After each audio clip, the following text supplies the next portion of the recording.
दिल्ली के रईस इलाके में एक बड़ी आलीशान कोठी के बाहर एक महंगी गाड़ी खड़ी थी। कोठी से दिनेश बाहर निकलता है और गाड़ी में बैठकर ड्राइवर से कहता है, फैक्ट्री चलो। दिनेश की कपड़ों की फैक्ट्री है। वह अलग अलग डिज़ाइन से कपड़ा डिज़ाइन करवाता है और उन डिज़ाइन के थान बनवाकर मार्केट में बेचता।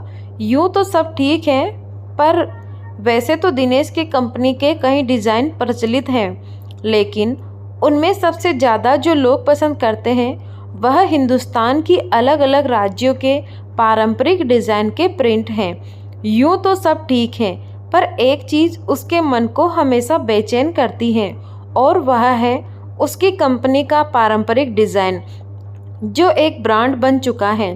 वह डिज़ाइन उसको जाने पहचाने से लगते हैं, लेकिन पूरे तरीके से वह समझ नहीं पा रहा कि कौन है वह डिज़ाइनर जो उसको वह डिज़ाइन भेजता है।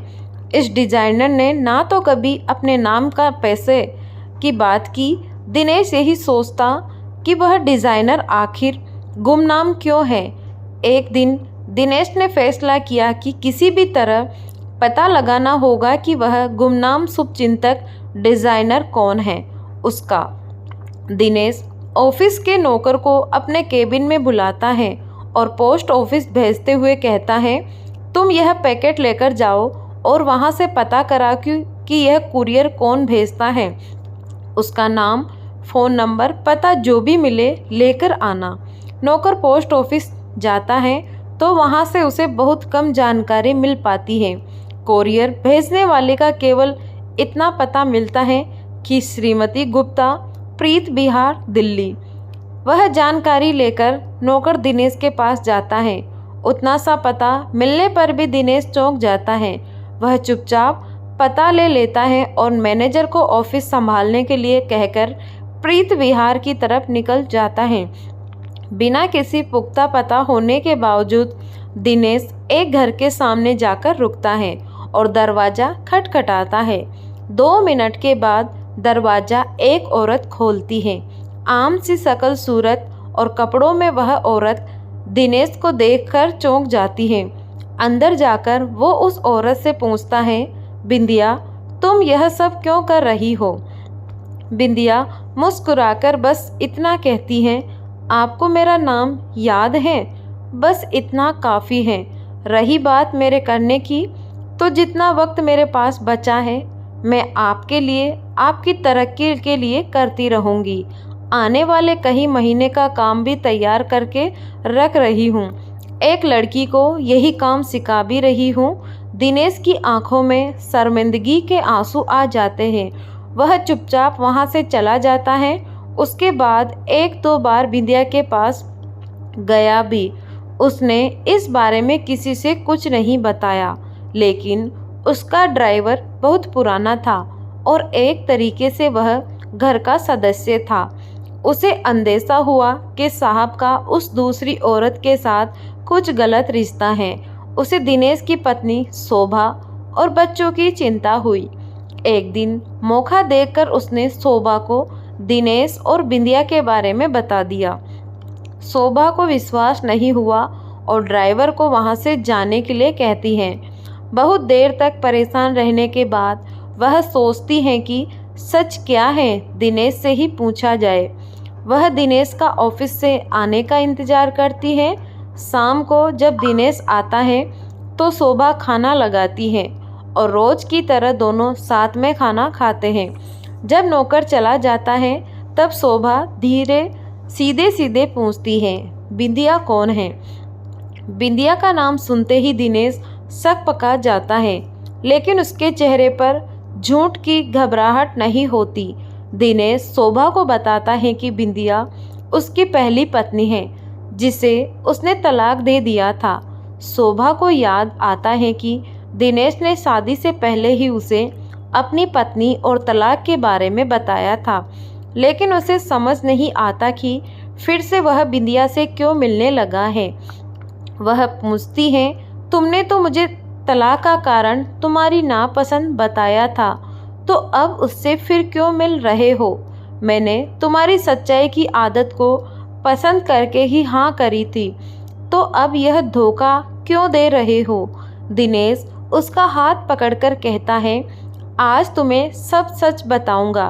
बिंदिया गांव की बहुत सीधी, कम पढ़ी लिखी और पुराने रिवाजों को मानने वाली लड़की थी। मेरे और उसके पिता पुराने दोस्त थे। पिताजी ने मुझसे बिना पूछे अपने दोस्त को बिंदिया के लिए हाँ कर दी, परंतु पिताजी के वचन को झुठलाने की हिम्मत मुझ में नहीं थी। बिंदिया से मेरी शादी हो गई। बिल्कुल ही देहाती थी बिंदिया। मैं उसको कहीं लेकर नहीं जाता था। वह घर में रहती और माँ का हाथ बटाती।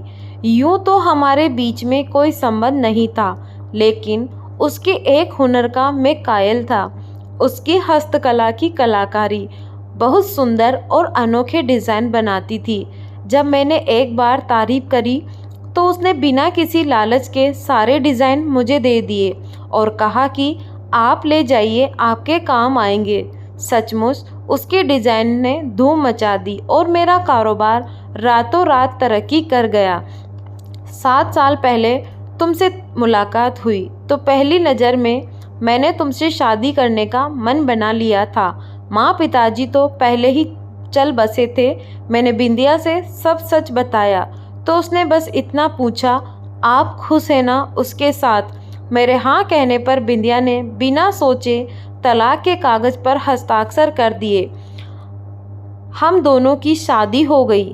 मैं तुमसे हमेशा कहता था ना कि कोई खूबसूरत पारंपरिक डिज़ाइन भेजता है, वह बिंदिया ही है।